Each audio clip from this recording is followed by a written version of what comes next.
Now, this chilled and air-filtered inner sanctum holds precious tapes from the 1960s. Unlike today's correspondence, letter writers in the 60s were more measured in their feedback.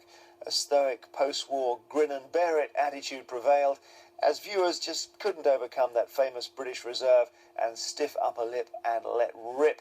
It could be that audiences didn't quite believe that the empire-wide monolith that was the 1960s British Broadcasting Corporation would really welcome criticism. The early points of view was anchored by the late, great Robert Robinson, and it called for criticism, but in practice the show seemed a little too cosy with the BBC's programme makers, so you sensed the audience maybe doubting that complaints would go anywhere. The swinging 60s, huge events. England won the World Cup. It's all over.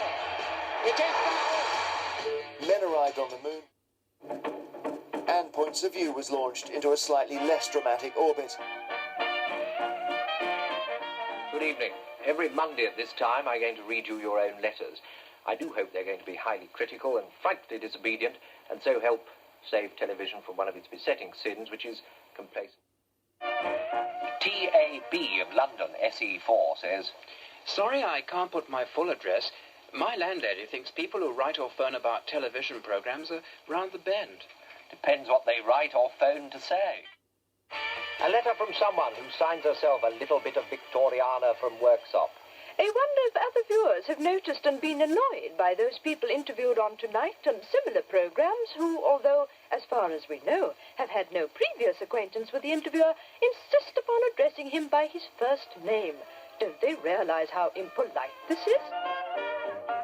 We don't get so many complaints about first names now, but one theme that started then is still going strong: the disgraceful appearance of presenters.